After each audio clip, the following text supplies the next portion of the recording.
सवालों की ओर, जहां पर हमारे साथ खास मेहमान भी जुड़ गए हैं, mutual fund expert Vishwajeet Parashar. Vishwajeet, स्वागत है आपका हमारी इस खास पेशकश में। और हम सवालों को लेंगे शो में। मेरे साथ पंकज मटपाल भी जुड़ गए हैं, एमडी ओपिया मनी मैनेजर्स। आप दोनों का स्वागत है। और अनंत मेरे साथ फोन लाइन पर जुड़ गए हैं। शायद विश्वजीत जी के लिए ये सवाल इन्होंने पूछना है। अनंत मेरे साथ, एसके अनंत। नमस्कार अनंत जी, क्या हाल चाल? मैडम नमस्कार, और सभी एक्सपर्ट को बहुत बहुत नमस्कार। कहाँ से बोल रहे हैं सर आप? मैं छत्तीसगढ़ से बोल रहा हूँ मैडम, बिलासपुर से। बिलासपुर से बोल रहे हैं? बिलासपुर अच्छा, छत्तीसगढ़। हाँ, बिलासपुर छत्तीसगढ़। क्या हाल चाल? गर्मी बहुत पड़ रही है वहाँ पर? हाँ, बिलासपुर छत्तीसगढ़ में गर्मी बहुत है। कंपेरेटिव बहुत है पिछले ना? साल की तुलना में इस साल तो ज्यादा गर्मी लग रही है। ये एक बात है कि अच्छा। बीच में मौसम थोड़ा खराब हो जाता है तो रिलैक्स मिल रहा है थोड़ा सा। हाँ, अच्छा अच्छा। हाँ, लेकिन ऐसे में तो तबीयत का बहुत ख्याल रखना पड़ेगा आपको, ऐसे बीच बीच में हाँ, वो थोड़ा जो सा बारिश हो जाती है इधर अभी मौसम जो है हाँ इस मामले में। हाँ हाँ, भीषण गर्मी। चलिए, तो मैं देख सकती हूँ कि आपके पास 5 लाख रुपए अभी हैं? हाँ जी जी। अच्छा, और 10 साल के लिए आपको केवल निवेश करना है इन्हें? हाँ, मैं इसलिए कि मेरे रिटायरमेंट को 10 साल हैं अभी। तो मैं अच्छा एक अच्छा अच्छा फंड राइज के पर्पज से एक चाह रहा था कि मुझे कौन अच्छा। से फंड में, किस तरह के फंड में मुझे इन्वेस्ट करना चाहिए 5 लाख रुपए। हम्म। कहाँ काम करते हैं सर? मैं गवर्नमेंट जॉब में हूँ मैडम। अच्छा, तब तो फिर पेंशन का कुछ बंदोबस्त है? हाँ हाँ, वो तो अलग चीज है, अच्छा। लेकिन मैं एक अपना एक मतलब एक चाह रहा था हाँ, कि मेरे पास एक पैसा हो अलग नहीं, से, मैं तो उसके लिए मैं थोड़ा सा समझना एक्स्ट्रा चाह रही इन्वेस्ट थी किया कि जाए करके। हाँ, मुझे ये समझना था कि क्या आपको इस निवेश से अपनी नियमित आय के तौर पर, पेंशन के तौर पे तो कोई पैसा नहीं चाहिए ना? नहीं नहीं ये नहीं नहीं, आपने वैसा कहा। नहीं, मैं एक हाँ, कार्पस डेवलप करने के पर्पज से।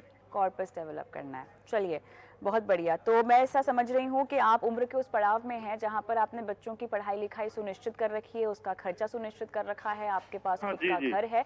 मतलब आर्थिक जी फाइनेंशियल लाइबिलिटी जिसको हम कहते हैं, है ना, या जिम्मेदारियां जो होती हैं, वो काफी हद तक आपकी पूरी हो चुकी हैं। जी जी, राइट? चलिए, बिल्कुल। बहुत बढ़िया। आपकी रिस्क एपेटाइट क्या होगी, अगर मैं समझ सकूं? कितना जोखिम आप ले पाएंगे आपके पोर्टफोलियो में? यही मैं डिसाइड नहीं कर पा रहा हूँ, इसीलिए मैं चाह रहा था अच्छा एक्सपर्ट की अच्छा। राय मैं लूँ कि जो हाई हाँ। रिस्क लेना कितना अच्छा होगा, या फिर मीडियम में हम्म जाएं हम, ये थोड़ा सा मैं हम्म डिसाइड नहीं कर पा रहा हूँ। अब तक आपने कहाँ कहाँ निवेश किया हुआ है सर? नहीं, म्यूचुअल फंड में मेरा ये फर्स्ट हुई। हाँ, लेकिन उसके अलावा आपके पास शायद फिक्स डिपॉजिट होगा, या और कोई निवेश होगा आपका? वो पॉलिसीज वगैरह हैं, इंश्योरेंस है, कुछ एफडीज हैं, इस तरह के हैं, लेकिन हम्म म्यूचुअल फंड्स में फर्स्ट टाइम मैं इन्वेस्ट करूंगा। हम्म। चलिए, ठीक है। वैसे जब रिटायरमेंट प्लानिंग हम करते हैं तो ये सारी बातें ध्यान में रखनी होती है कि आपका और कहाँ कहाँ पर निवेश है, ताकि अगर किसी भी तरह से आप निवेश की गलत राह पर चले गए हैं तो आपको सही किया जाए। बहरहाल, उसकी जानकारी आपने हमें नहीं दी है। फिलहाल जो जानकारी दी है विश्वजीत जी, उसी से शुरुआत करते हैं। लेकिन उससे पहले मैं चाहती हूँ, और न सिर्फ एसके अनंत जी के लिए, लेकिन वो तमाम दर्शकों के लिए जो ये नहीं समझ पाते कि उनकी जोखिम उठाने की क्षमता वो कैसे तय करें, क्योंकि रिस्क एपेटाइट आपकी कितनी है? आप क्या शेयर बाजार में निवेश करने लायक शख्स हैं? क्या आप समझते हैं उस जोखिम को? उसके लिए आपको पहले ये समझना होगा कि आप किस तरह से जोखिम को समझते हैं। आपके लिए जोखिम की परिभाषा क्या है? हर शख्स के लिए जोखिम की परिभाषा अलग अलग होती है। विश्वजीत जी, अपना खुद का रिस्क एपेटाइट या अपनी खुद की रिस्क प्रोफाइलिंग हम कैसे करें? जी बिल्कुल कविता जी, बहुत सारे निवेशक जो हैं रिस्क एपिटाइट नहीं समझते हैं। जब हम उनसे बात करते हैं तो वो कहते हैं कि मैं बहुत एग्रेसिव हूँ, मैं रिस्क ले सकता हूँ, मुझे ज्यादा रिटर्न्स चाहिए। लेकिन जब एक मार्केट का साइकिल आता है जिसमें करेक्शन आती है, तो वो कहते हैं कि इतना इतना इतना रिस्की पोर्टफोलियो नहीं चाहिए, मुझे कंजर्वेटिव पोर्टफोलियो चाहिए। तो ये अपने आप में जानना कि क्या आपके क्या गोल्स हैं। अगर पोर्टफोलियो में 10% 20% की गिरावट आती है तो आप उसमें कैसे रिएक्ट करेंगे? क्या आप उसमें और फंड्स ऐड करेंगे या आप पूरा निकल जाएंगे? तो कई बार जो कंज्यूमर है, कस्टमर्स हैं, वो इस चीज को बहुत अच्छे तो से नहीं समझ विश्वजीत जी पाते हैं। लेकिन अगर आप ध्यान से देखें तो बहुत तो सारे विश्वजीत जी, डिजिटल। मेरे जी ख्याल से एसके अनंत जी मेरे साथ फोन लाइन पर हैं, तो उनसे पूछ ही लेते हैं। जी अनंत जी, आपने सुना वो जी 3 पैमाने जी, जो सुना मैंने। बताए? हाथ तो आप बताइए आपकी रिस्क प्रोफाइलिंग क्या है, समझ में आई आपको, कहाँ बैठते हैं आप? हाँ हाँ, मैं रिस्क के लिए तैयार हूँ, इसके लिए उसमें मुझे हाँ, कोई दिक्कत नहीं होगी। ठीक है। मेरे ख्याल से Vishwajit ji, moderate to aggressive risk taker के बीच में इनकी प्रोफाइलिंग क्या की जा सकती है, क्या कहेंगे आप? जी बिल्कुल, क्योंकि कविता जी इन्होंने अपने बाकी गोल्स की प्लानिंग अच्छे से कर रखी है, तो ये 5 लाख हम्म। से एक शुरुआत करना चाहते हैं और देखना चाहते हैं कि म्यूचुअल फंड्स में किस तरीके के रिटर्न्स बन सकते हैं। तो ये कहीं ना कहीं बैक ऑफ द माइंड शायद सोच सकते हैं, समझ चुके हैं कि 5-10% की गिरावट आएगी तो कोई ऐसा कोई फर्क नहीं पड़ जाएगा बाकी गोल्स को लेकर। तो मेरे हिसाब से मॉडरेट टू एग्रेसिव इन्वेस्टर्स की कैटेगरी में लिया जा सकता है आनंद जी को। बट बहरहाल सबके लिए मैं ये कहूंगा कि गूगल पे जाके अगर आप रिस्क थर्मोमीटर जैसे कुछ वर्ड्स को सर्च करेंगे तो आपको बहुत सारे क्वेश्चनर आ जाएंगे। अगर आप वो 4-5 सवालों के जवाब आप देते हैं तो आपको पता लग जाएगा कि आपकी प्रोफाइल कंजर्वेटिव है, एग्रेसिव है या मॉडरेट है। और अगर आपको ये पता लग जाए और आपके गोल्स में अभी कितना टाइम है तो आप बहुत अच्छे से फंड्स का चुनाव कर सकते हैं, बजाय इसके कि आप कोई भी फंड में निवेश करें। तो अनंत जी, आपकी जो स्ट्रैटेजी जो आप चुन रहे हैं, अगर मैं अग्रेसिव मान के चलता हूं तो 5 लाख आपको आज की मार्केट में, क्योंकि मार्केट एक तरीके से ऑल टाइम हाई पे है, तो आपको थोड़ा डाइवर्सिफाई करना चाहिए अपना पोर्टफोलियो।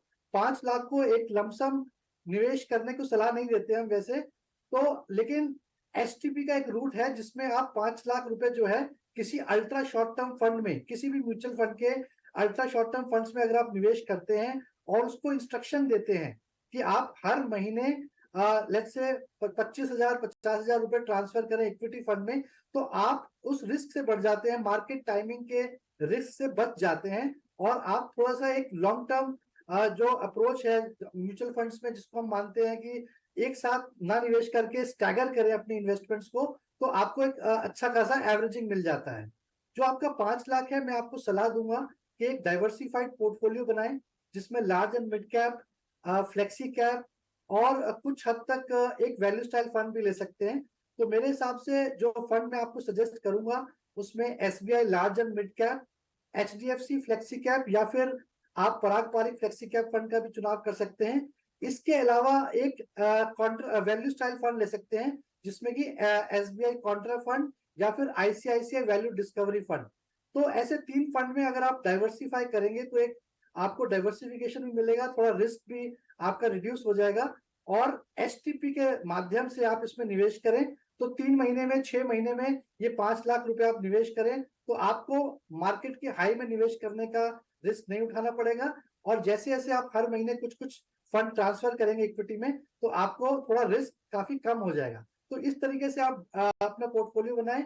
और जहां तक कि आपने पूछा था कि 5 लाख रुपए 10 साल में कितने बन जाएंगे, तो मेरे हिसाब से 5 लाख रुपए अगर आप 10 लाख के लिए निवेश करते हैं और 12% का अगर हम सीएजीआर रिटर्न लेके चलते हैं तो करीब करीब 15 लाख रुपए और 53,000 बन जाते हैं। लेकिन मैं आपको सलाह दूंगा आनंद जी, इन 5 लाख के साथ अगर आप हर फंड में करीब करीब 1,000-2,000 की एसआईपी भी शुरुआत कर दें और केवल 5,000 रुपए हर महीना निवेश करें, इसके साथ जो आपने लमसम जो आपने 5 लाख निवेश किया है, तो आपका फंड 10 साल में करीब करीब 26,74,000 बन जाएगा। तो ये एसआईपी अगर आप इसके साथ स्टार्ट कर दें तो आप एक बड़ा कॉर्पस 10 साल में बना पाएंगे। तो मेरी यह सलाह रहेगी, इकट्ठा लमसम निवेश ना करें, एसटीपी का सहारा लें और एक डाइवर्सिफाइड पोर्टफोलियो बनाएं और साथ साथ एसआईपी और जोड़ लें ताकि एक अच्छी खासी रकम बन सके। अनंत जी, कोई और सवाल आपको पूछना है विश्वजीत जी से? जी बहुत बहुत धन्यवाद और एक्सपर्ट का भी बहुत बहुत धन्यवाद गाइड करने के लिए। चलिए, ऑल द बेस्ट। अगर कोई आपसे सलाह छूट गई हो तो वैसे ये शो जो है वो यूट्यूब पर जाता है, तो आप यूट्यूब पर भी फंड के नाम और उनकी सलाह, आप पर जो सलाह दी गई है आपको, वो सुन सकते हैं। और रुकेंगे एक ब्रेक के लिए, लेकिन जैसा कि मैंने कहा कि हमारा शो यूट्यूब पर भी है, तो इस वक्त भी यूट्यूब पर लाइव देखा जा सकता है और उसके अलावा हमारी यूट्यूब की प्लेलिस्ट में भी जो है वो शो रहता है और आप देख सकते हैं शो। कोई सवाल पूछना चाहें तो कमेंट बॉक्स पे अपने सवाल डाल सकते हैं और साथ ही अपने सवाल हमें व्हाट्सएप भी कर सकते हैं। दोनों ज़रिए हैं हम तक पहुंचने के, क्योंकि हम यूट्यूब पर भी आपके सवाल चेक करते हैं, शो में शामिल करते हैं। व्हाट्सएप नंबर 9619873567, ये हमारा एक्सक्लूसिव व्हाट्सएप नंबर है जिसके जरिए आप हम तक पहुंच सकते हैं। तो अपने सवाल भेजते रहिए। फिलहाल वक्त है एक ब्रेक का। ब्रेक के बाद दूसरे दर्शक जो हमारे साथ जुड़े हुए हैं उनसे बात करते हैं।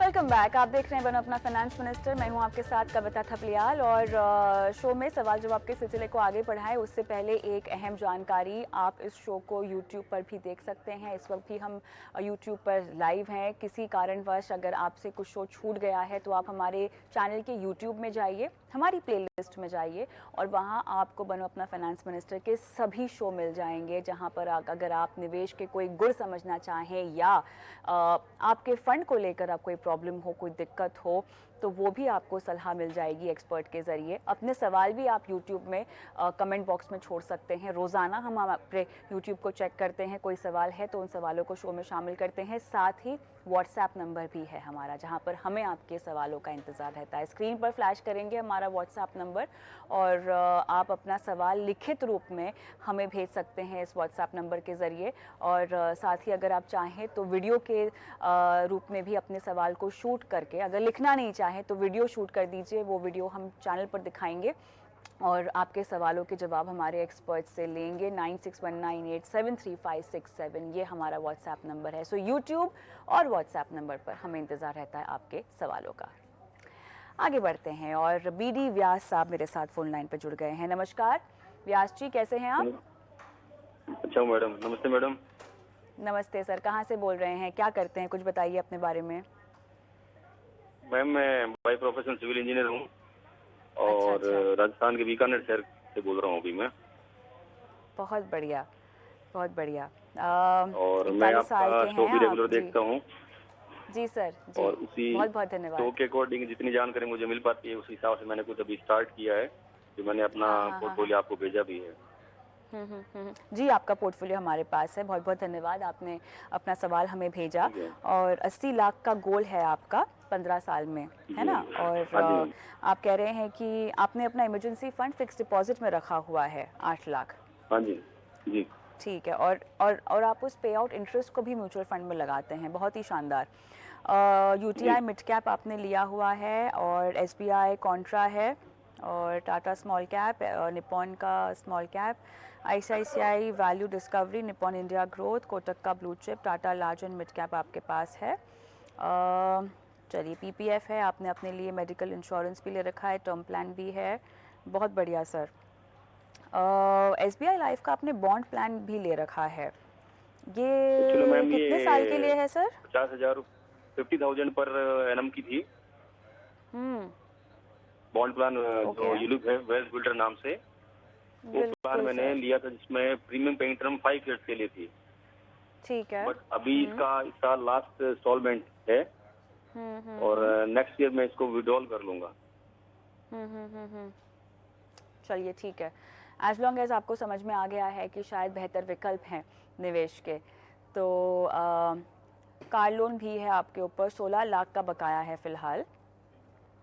चलिए ठीक है, आपका टारगेट अचीव होगा या नहीं होगा हम आपको बताते हैं। पंकज जी मेरे साथ हैं जो आपके सवाल का जवाब यहाँ पर देंगे। पंकज जी, काफ़ी डिटेल पोर्टफोलियो यहाँ पर दिया है BD व्यास जी ने अपना। अब इनके पोर्टफोलियो में से अहम बातें कौन कौन सी निकल कर आ रही हैं जो शायद आप इनके ज़रिए बाकी दर्शकों को भी सिखाना चाहें, पहले उसी से शुरुआत करते हैं। बिल्कुल। कविता जी देखिए, काफ़ी इन्फॉर्मेशन है यहाँ पर और कुछ आपने सवाल पूछे उसके जरिए और इन्फॉर्मेशन मिल गई। एक छोटी सी बात व्यास जी मैं और जानना चाहूंगा कि आप 4,000 पर मंथ की SIP तो कर ही रहे हैं और आपने कहा कि FD जो आपने रखा हुआ है 8 लाख रुपए उसमें FD में, उसका जो इंटरेस्ट आता है उसको भी आप म्यूचुअल फंड में री इन्वेस्ट करते हैं। तो इसका मतलब वो 4,000 रुपए महीने की जो SIP है उसके अलावा आप कुछ और पैसे भी इन्वेस्ट कर रहे हैं। सही जान रहा हूँ, सही कह रहा हूं मैं? हाँ जी सर जी। अब देखिए, अगर हम 4,000 की बात करें और ऑलरेडी, क्योंकि आपने बताया कि UTI का जो आपके फर्स्ट फंड है मिड कैप फंड, उसमें आपने 1,80,000 उसमें 18 लाख रुपए, सॉरी 1,80,000 रुपीज, 1,80,000 रुपए इकट्ठा कर चुके हैं और साथ में जो बाकी SIP है उनके जरिए आपने 18,000 रुपीज और इकट्ठे किए हैं, यानी कि 1,98,000 रुपीज आपके पास अभी इकट्ठा हो चुके हैं।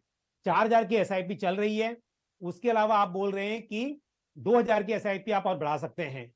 तो अगर मैं इसको कैलकुलेट करूं एक 12% के CAGR पर, तो 15 साल में आपके पास करीब 65 लाख रुपीज इकट्ठा हो सकते हैं। और उसके अलावा क्योंकि आपने कहा कि थोड़ा बहुत पैसा जो FD का इंटरेस्ट होता है उसको भी री इन्वेस्ट करते हैं, वो हो गया। और फिर जो ये आपके पास 2.5 लाख रुपया इकट्ठा हुआ है यूलिप प्लान में, और आपने कहा कि आप उसको 1 साल के बाद में विड्रॉ कर लेंगे, तो उसको भी आप री इन्वेस्ट कर दीजिए कुछ इक्विटी फंड में, क्योंकि लंबे समय की हम बात कर रहे हैं। तो जो 80 लाख का टारगेट है आपका वो पूरा हो जाएगा। खाली म्यूचुअल फंड से तो मुश्किल था, अगर हम 12% के हिसाब से उसे कैलकुलेट कर रहे थे, लेकिन आपका जो यूलिप का टोटल वैल्यू है उसको जब री इन्वेस्ट करेंगे, और उस पर भी मैं अज्यूम कर रहा हूं कि 12% का CAGR आपको मिलता है, तो आपका 80 लाख का टारगेट जो है ये पूरा हो जाएगा। उसके अलावा आपका एक सवाल है कि क्या मुझे लोन रिपे करना चाहिए या फिर SIP कंटिन्यू करनी चाहिए और SIP का अमाउंट बढ़ाना चाहिए। अक्सर कहा ही जाता है कि पहले अपना लोन रिपे हो, उसके बाद इन्वेस्टमेंट करें तो बेहतर होगा।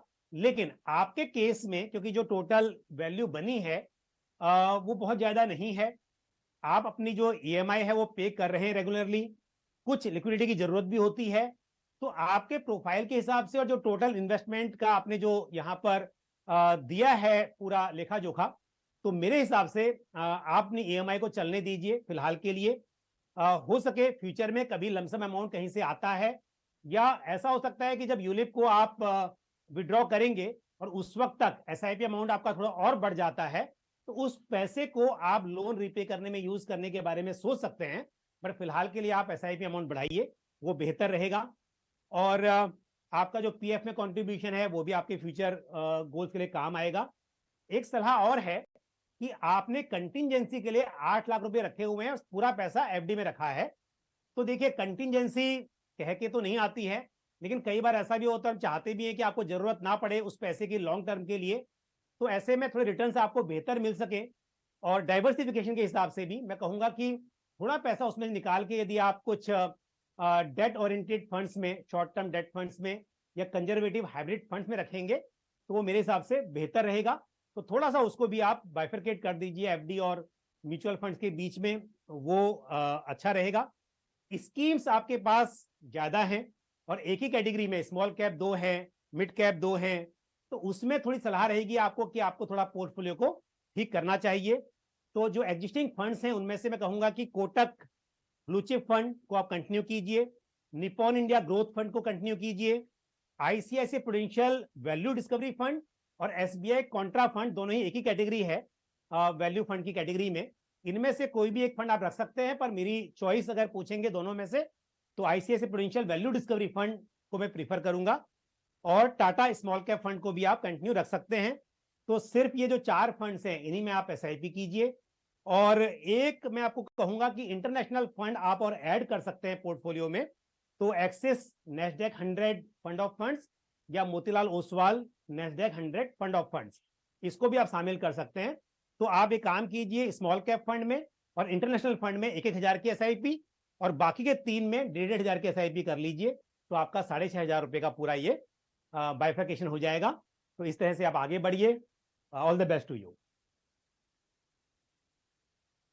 चलिए व्यास जी, कोई सवाल आपको पूछना है, कोई क्लैरिटी? वैसे तो मेरे ख्याल से काफ़ी विस्तार से आपको जवाब दे दिया है पंकज जी ने, लेकिन फिर भी कोई और सवाल? मेरे अगले कॉलर मेरे साथ फोन लाइन पर जुड़ चुके हैं, जल्दी से आप पूछेंगे अगर पूछना है तो sir. Thank you. Alright, thank you, all the best. आगे बढ़ते हैं और नीतीश आर्या साहब मेरे साथ फोन लाइन पर हैं। नमस्कार नीतीश। नमस्कार मैम। कैसे हैं, कहाँ से बोल रहे हैं? मैम मैं बढ़िया हूँ, नोएडा से बात कर रहा हूँ। मैं आपका शो डेली देखता हूँ, तो बहुत दिन से ट्राई कर रहा था मेरा सवाल लेने की, तो थैंक गॉड आज मौका आ गया। बहुत बहुत धन्यवाद, आप लगातार शो देख रहे हैं। और जी पूछिए। मैम मैं जॉब करता हूँ और मेरी रिटायरमेंट 2051 में है। तो अभी मैं ELSS में मेरे पास 2 फंड हैं 2,500 के। एक है एक्सिस लॉन्ग टर्म इक्विटी का 2500 का पर मंथ है, और HDFC टैक्स सेवर है वो 2500 का है। इसके अलावा मैंने 25,000 का वो सितंबर में वो लमसम इन्वेस्टमेंट किया था इसमें आपका IDFC टैक्स एडवांटेज, जो कि अब बंधन हो चुका है। तो मैम मेरा नजरिया लॉन्ग टर्म व्यू है, मिनिमम 10 साल है, आगे 20-25, तो मुझे करीब 80 लाख रुपए तक का फंड बनाना है। आप कुछ सजेस्ट करें और मैं बढ़ा भी सकता हूं। और एक जैसे कि शो में बाकी गेस्ट बताते हैं आपके कि कोटक इमर्जिंग इक्विटी फंड है, तो उसके बारे में प्लीज थोड़ा, या आप अपने से जो अच्छा लगे मुझे प्लीज बताएं। कोई खास वजह आपने 3 ELSS स्कीम्स अपने पोर्टफोलियो में डाली है? मैम वो टैक्स सेविंग के लिए, एक्चुअली जो 80C में होता था उसके लिए मैंने लिया था, तो उसके बाद मैं फिर देखूंगा आगे। अभी इसमें कितना समय हो गया है? 1 साल हुआ है मैम, फरवरी 22 से मेरी 2,500 की 2 तीनों में ही 1 साल हुआ है? तीनों में ही? ओह अच्छा, फरवरी 22 से शुरू है। अच्छा अच्छा अच्छा, चलिए ठीक है। 10 साल का निवेश तो करेंगे, लेकिन कोई खास लक्ष्य जिसके लिए आपको 10 साल तक निवेश करना है? नितिश?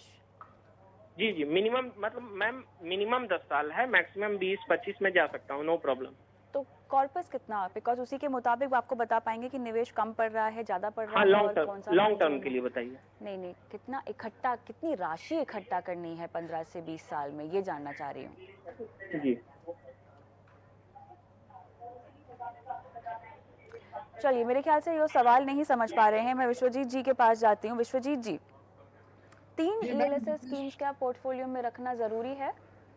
जी, आपने बिल्कुल सही सवाल पूछा कविता जी। मेरे हिसाब से 3 ELSS फंड्स की आवश्यकता नहीं है।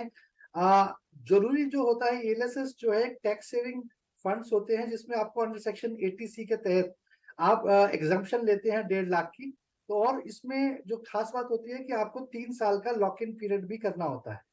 जहां तक कि मेरे को समझ में आया, नीतीश जी ने 1 साल पहले शुरुआत करी है, तो जरूरी नहीं है कि आप फंड चेंज नहीं कर सकते हैं। अगर आपने 1 साल का 1.5 लाख कर लिया है, तो आप अगले साल के लिए 1.5 लाख 2 फंड्स में भी निवेश कर सकते हैं। तो मेरी सबसे पहले नीतीश जी सलाह ये रहेगी कि आप axis long term equity fund, जो एडवांटेज फंड है, इसको आप बंद कर सकते हैं, और बाकी के 2 हैं, जो बंधन टैक्स सेविंग है और HDFC टैक्स सेवर है, इसमें आप कंटिन्यूसली निवेश करें। और ये जो 2,500 की आपने जो सिप चला रखी है एक्सिस लॉन्ग टर्म में, ये भी आप बंधन टैक्स सेविंग एडवांटेज में ट्रांसफर कर लें, तो आपके लिए बेहतर रहेगा, और एक आप मैनेज भी आसानी से कर पाएंगे। आपका अगला सवाल था कि आपने कोटक इमर्जिंग इक्विटी फंड के बारे में पूछा है। कोटक इमर्जिंग इक्विटी फंड एक बैलेंस फंड है, जो कि मिड साइज कंपनीज में निवेश करते हैं। अगर आप 7 साल से ऊपर तक का निवेश कर सकते हैं, लगातार बने रह सकते हैं, और मेरा सलाह ये रहेगी कि आप SIP के रूट से आप इसमें निवेश करें, तो ये एक बहुत अच्छा फंड है, काफी कंसिस्टेंट परफॉर्मेंस रही है, one of the top quartile funds है, तो आप इसमें जरूर निवेश कर सकते हैं। लेकिन क्योंकि आपका लॉन्ग टर्म गोल्स है, तो आप जरूरी नहीं है कि एक ही मिड कैप फंड लें, आप और large cap fund, mid cap और या कोई मल्टी कैप फंड का भी चुनाव कर सकते हैं, ताकि एक पोर्टफोलियो बन पाए। तो एक जो सवाल है, कोटक इमर्जिंग अच्छा फंड है, बट कोशिश करें एक अच्छा खासा एक डाइवर्सिफाइड पोर्टफोलियो बनाएं, और 2 ELSS स्कीम्स में ही आप निवेश करें तो बेहतर है। ऑलराइट, नितिश जी, कोई सवाल पूछना है आपको? मैम सबसे पहले तो thank you very much for your valuable suggestion. एक एडिशनल फंड बताइए कि जो कि मैं एक्सिस को जब स्विच करूंगा तो मैं किस में जाऊं? जब आप ELSS से शिफ्ट करेंगे 2,500 रुपए, तो वो आप जी। बंधन वाली जो टैक्स सेविंग स्कीम है, आप उसी में शिफ्ट करें। और अगर आप एक्स्ट्रा फंड लेना चाहते हैं, तो कोटक इमर्जिंग आप ले ही रहे हैं, या फिर आप Nippon India multi cap fund ले सकते हैं, जिसमें आपको तीनों सेक्टर्स की एलोकेशन मिल जाएगी, लार्ज कैप, मिड कैप और स्मॉल कैप। तो ये 2 फंड्स का आप चुनाव कर सकते हैं, और एडिशनल SIP इसमें शुरुआत करें, क्योंकि SIP से ही आपका एक लॉन्ग टर्म वेल्थ क्रिएट हो पाए।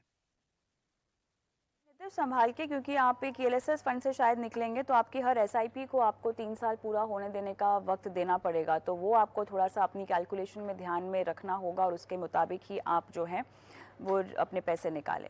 All the best. Mriganka Das मेरे साथ फोन लाइन पर है। मृगांका, हाँ बोलिए। कैसे हैं सर? हाँ मैं ठीक हूँ।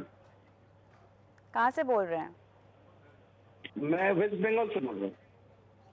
अच्छा, चलिए आपके फंड्स तो मेरे पास हैं और सही तो 10-12 फंड्स लग रहे हैं मुझे।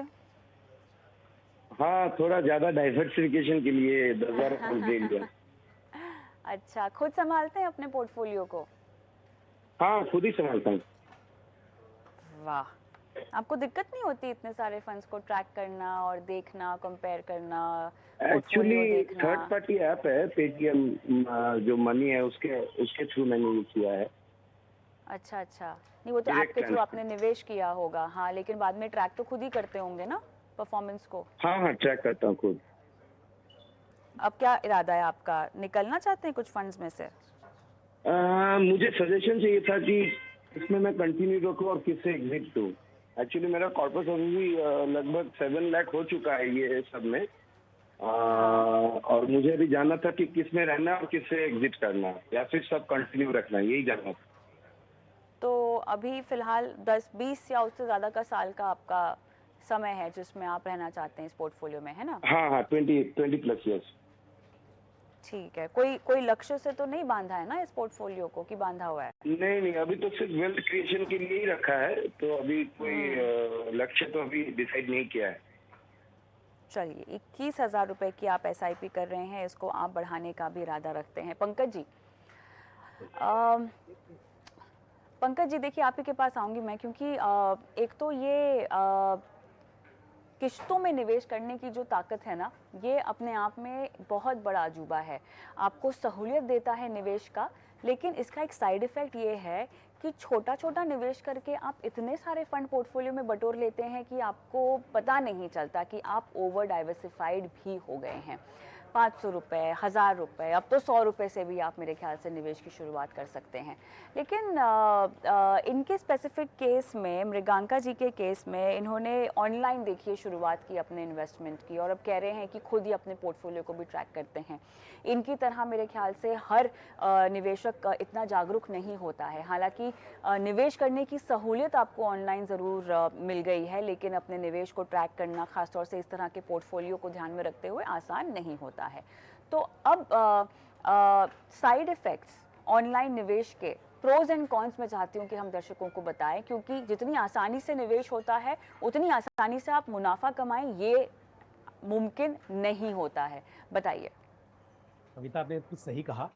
मृगंगा जी देखिए, आपने एक वर्ड यूज किया डाइवर्सिफिकेशन, और डाइवर्सिफिकेशन का मतलब ये होता है कि आपका जो इन्वेस्टमेंट है वो सभी तरह के सेक्टर्स, सभी तरह के मार्केट कैप्स वाले स्टॉक्स में हो। अब हुआ यह है कि आपने जैसा कि कहा कि ऑनलाइन आपने इन्वेस्ट किया, तो आपने क्या देखा कि पास्ट परफॉर्मेंस के हिसाब से कौन से बेस्ट फंड्स हैं। जब आपने इन्वेस्टमेंट किया, आपने देखा होगा कि हेल्थ केयर सेक्टर उस वक्त पर बहुत अच्छा परफॉर्म कर रहा था, तो हेल्थ केयर सेक्टर का एक फंड आपने चुन लिया। उसी तरह से आपने देखा कि एनर्जी सेक्टर उस वक्त पर अच्छा कर रहा होगा, तो आपने एक Tata resources and energy fund भी चुन लिया। फिर आपने देखा कि इंफ्रास्ट्रक्चर जो है वो अच्छा कर रहा है, आपने वो फंड चुन लिया। लेकिन जब आप बात कर रहे हैं 20 साल की, तो 20 साल के अंदर ऐसा नहीं होगा कि एक ही सेक्टर हमेशा अच्छा परफॉर्म करता रहेगा। तो हम इसीलिए बात करते हैं कि ये मुश्किल होता है कि या तो आप इतने जागरूक हैं और इतने नॉलेजेबल हैं मार्केट के बारे में कि आपको सेक्टर्स के बारे में पता है, और आप अपने पोर्टफोलियो को सेक्टर रोटेशन यानी पोर्टफोलियो में करते रहें, कि जिस वक्त पर आईटी सेक्टर अच्छा परफॉर्म करने वाला है, कर चुका है वो नहीं, जब करने वाला है उससे पहले आप एंटर करें, और जब उस में पूरा मतलब रैली हो जाए तो आप एग्जिट कर जाएं। और ऐसे ही किसी दूसरे सेक्टर में, मान लीजिए बैंकिंग है, फार्मा है, वहां पर आपको लगता है कि अब ये समय जो है उस सेक्टर के लिए बहुत अनुकूल है, तब आप वहां पर एंटर करें। पर आपने क्या किया है कि आपने पास्ट परफॉर्मेंस देखी और आप उस सेक्टर को ऐड करते चले गए। तो ऐसा अक्सर होता है निवेशकों के साथ में, और मेरी सलाह यह है कि ऐसा करना आम निवेशक के लिए पॉसिबल नहीं है कि वो सेक्टर्स को चुन पाए। उसके बजाय आप वेल डाइवर्सिफाइड फंड में जाइए, large cap, mid cap, small cap. लंबा नजरिया है अगर 10 साल से ऊपर, तो स्मॉल कैप भी ऐड कीजिए, नहीं है तो आप फ्लेक्सी कैप फंड को चुनिए, या थोड़ा मल्टी कैप फंड्स के थ्रू आप एक्सपोजर लीजिए। अब आपकी बात करें कि 20 साल की आपने बात की है, 7 लाख रुपए ऑलरेडी इकट्ठा हो चुके हैं, 21,000 रुपया महीना आप SIP कर रहे हैं, 10% से उसको बढ़ाने की बात भी आपने कही है। तो अगर मैं 12% के हिसाब से, यानी कि 12% का CAGR यहां पर एज्यूम करूं, तो 20 साल में करीब 1,22,00,000 आपके पास इकट्ठा हो सकते हैं। तो आपने खाली कहा है कि टारगेट आपने कुछ सोचा नहीं है, बट मैंने आपको वेल्थ क्रिएशन के हिसाब से बताया है कि इतनी पूंजी की आप उम्मीद कर सकते हैं। और जहां तक स्कीम्स का सवाल है, क्योंकि वो बहुत ही इंपॉर्टेंट है कि आपको अपने पोर्टफोलियो को जो स्कीम्स बहुत ज्यादा हो गई हैं उसको कम करना चाहिए। और जैसा मैंने कहा कि ये जो सेक्टोरल और थीमेटिक फंड्स हैं, ये किसी एक पर्टिकुलर टाइम पे ही अच्छा परफॉर्म कर सकते हैं, किसी ब्रॉडर मार्केट को आउट परफॉर्म कर सकते हैं, लेकिन लॉन्ग टर्म के लिए डाइवर्सिफाइड फंड्स ही बेटर हैं। तो DSP health care fund, Tata digital fund, Tata digital India fund, quant infrastructure fund, Tata resources and energy fund, in funds में से आप बिल्कुल निकल जाइए, यहां पर एसआईपी कैंसिल कर दीजिए। और पराग पारिक फ्लेक्सी कैप फंड और quant active fund, flexi cap fund आप समझते हैं कि उसका इन्वेस्टमेंट किसी भी तरह के मार्केट कैप वाले स्टॉक्स में हो सकता है, और ऐसे ही क्वांट एक्टिव फंड जो है वो large cap, mid cap, small cap तीनों तरह के मार्केट कैप वाले शेयर्स में हर वक्त पर इन्वेस्टेड रहेगा।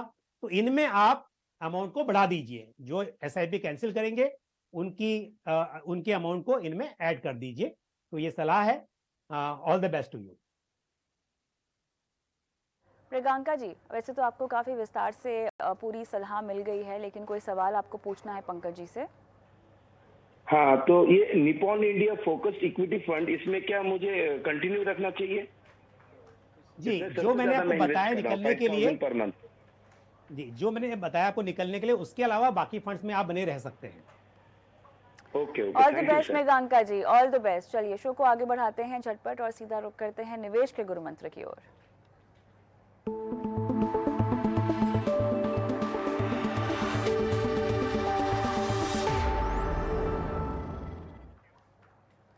विश्वजीत जी बताइए, क्या है आपका आज का निवेश का गुरु मंत्र?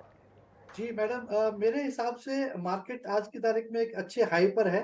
तो अगर निवेशक इन्वेस्ट करना चाहते हैं, कोई लमसम पैसा निवेश करना चाहते हैं, तो मैं उनको यही सलाह दूंगा कि वो एसटीपी का रूट लें, जहां पे एक फंड से, एक स्कीम के माध्यम से दूसरी स्कीम में पैसा यूनिट ट्रांसफर हो जाते हैं।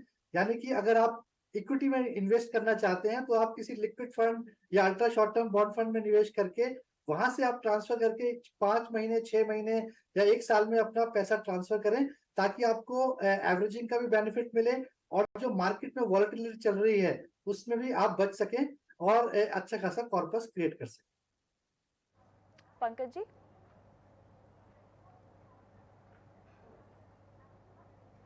पंकज जी, आपका गुरु मंत्र? जी कविता जी, देखिए हम बचपन से सुनते आए हैं कि लालच बुरी चीज है, और जहां पर भी, चाहे बात इन्वेस्टमेंट की हो या फिर जॉब की, क्योंकि आजकल सोशल मीडिया के जरिए बहुत सारे इन्वेस्टमेंट के ऑफर मिल रहे हैं, और साथ ही बहुत सारे आपको वर्क या जॉब कहिए कि सिंपल आप फेसबुक पर लाइक कीजिए, यूट्यूब पर लाइक कीजिए, आपको उसके लिए पैसे मिलेंगे, इस तरह का आपको काम मिलेगा, पार्ट टाइम वर्क मिलेगा। तो जो भी चीज टू गुड टू बिलीव हो, जिसमें आपको लगता है कि बहुत ही आसानी से मिल रहा है, तो उसका लालच ना करें और उस नुकसान से बचें। ऑलराइट, चलिए तो ये है हमारे गेस्ट के आज के गुरु मंत्र। लेकिन राज मेरे साथ फोन लाइन पर है। नमस्कार। नमस्ते ma'am. Thank you so much, आपने अपना सवाल हमें भेजा। बहुत बहुत धन्यवाद मैडम। अच्छा, तो मेरा मैं जहाँ सवाल देख लेने सकती के हूँ। लिए बहुत बहुत धन्यवाद। अच्छा सर, आपने ना 6 फंड्स में निवेश किया हुआ है, इसके अलावा पीपीएफ और आपने अपना बैलेंस भी दे रखा है पीएफ का, और 50 जी। लाख चाहिए सर 15 साल में। यही है सवाल, इसमें कुछ और आपको ऐड करना है? बस सवाल तो तकरीबन यही है मैडम। मैंने पूछना है कि मैंने मतलब जो मैंने इन्वेस्टमेंट अपने इसमें करके रखा है वो ठीक है कि जी मेरे को कुछ चेंजेस करने पड़ेंगे? क्योंकि बिल्कुल, हमने बताते तो हैं आपको। हमें मतलब फाइनेंशियल तरीके से तो एजुकेशन सबसे बड़ी बात ये होती है कि हमें मिलती नहीं है। फिर जब हाँ मतलब सर। हमने कोरोना में ये करके पूरी अपनी स्टडी करके जो हम हुआ है वो करा है, तो कुछ गलतियां हुई भी हैं, उसको मतलब मॉडिफाई करके मैंने ये 6 फंड रखे हैं। जी तो सर, प्लीज बताइए कि ये सही है या मेरे बिल्कुल। को कुछ अलग से कुछ करना पड़ेगा तो बताइए। चलिए, मैं सबसे पहले तो दाद देती हूँ, आपने फाइनेंशियल एजुकेशन और लिटरेसी के महत्व को समझा और आपने शुरुआत की, आप लड़खड़ाए, आप शायद गिरे भी, लेकिन आपने सफ़र को छोड़ा नहीं, आप उसमें आगे बढ़ते रहे। अपने आप में ये बात काबिल तारीफ़ है और आपके ज़रिए वो तमाम दर्शकों को भी प्रेरणा मिलेगी इस सफ़र में आगे बढ़ने की और कायम रहने की। विश्वजीत जी, आपके पास है इनका सवाल, गाइड करें। जी बिल्कुल कविता जी, पहले तो मैं यही बताना चाहूंगा कि करीब करीब 76% लोग जो एजुकेटेड हैं वो अभी भी बेसिक फाइनेंशियल लिटरेसी के टर्म से अवगत नहीं है। तो हम आपका जैसा शो है जिससे हम लोगों को अवेयरनेस पहुंचाते हैं और बहुत सारे लोगों को अभी भी काफी डाउट्स होते हैं क्योंकि वो कमाना जानते हैं, सेव करना जानते हैं, लेकिन इन्वेस्ट कैसे करना है वहां पे वो लड़खड़ा जाते हैं। तो ये फाइनेंशियल लिटरेसी एक बहुत इंपॉर्टेंट सब्जेक्ट है जिसपे हमें जितनी नॉलेज गेन हो सके, जितना आपका शो देख सके उतना अच्छा रहेगा। जहां तक कि राज जी का सवाल है, राज जी आप अमृतसर शहर से बिलोंग करते हैं तो वैसे ही बहुत अच्छा शहर है। आपके जो फंड्स हैं वो काफी अच्छे फंड्स हैं, Parag Parikh flexi cap, HDFC small cap, Tata digital India fund और ICICI Prudential business cycle fund, ये दोनों सेक्टोरल और थीमेटिक फंड हैं। तो ये दोनों फंड्स थोड़े से रिस्की हैं। अभी पंकज जी ने भी बताया था कि इसमें आप इन्वेस्ट तो कर लेते हैं लेकिन कब निकलना होता है वो जानकारी नहीं होती है, तो कभी कभार नुकसान हो जाता है। और आप देख भी रहे होंगे टाटा डिजिटल फंड में काफी अच्छे रिटर्न्स एक साल में से नहीं आ रहे क्योंकि आईटी सेक्टर ही काफी अच्छा रिटर्न नहीं दे पा रहा है। तो इसके मेरे ख्याल में इसकी वजह आप डाइवर्सिफाइड फंड्स में निवेश करें। आपके पोर्टफोलियो में कोई लार्ज कैप फंड नहीं है तो मेरी सलाह रहेगी कि आप ICICI prudential blue chip fund में निवेश करें या फिर SBI large and mid cap fund में निवेश करें। और इसके अलावा आप एक मल्टी कैप फंड भी ले सकते हैं, Nippon India multi cap fund, जिसमें कि आपको बाकी तीनों सेक्टर्स का एलोकेशन मिल जाए। तो ये ऐसे करके आपका एक डाइवर्सिफाइड पोर्टफोलियो बन जाएगा। जहां तक कि आपने एक गोल की बात करी 50 लाख रुपए, तो मैं देख रहा था कि आपने सारा जो भी आपने बताया, आपने करीब 6,500 का एसआईपी निवेश कर रखा है। इसके अलावा आप ईपीएफओ में आपका 5 लाख रुपए है और पीपीएफ में भी आप 2,000 रुपए हर महीने निवेश कर रहे हैं। तो ये अगर हम ये सब कुछ जोड़ें तो आपका 54 लाख रुपए बन जाएगा। पर मुझे ऐसा लगता है कि शायद आपने महंगाई या इन्फ्लेशन को कंसिडर नहीं किया, तो उसको भी आप कंसिडर करें कि 50 लाख की वैल्यू जब आप पैसा आपको चाहिए होगा उस समय क्या होगी, क्योंकि उससे ही पता लगेगा कि आप अपने गोल को अचीव कर पाए या नहीं कर पाए।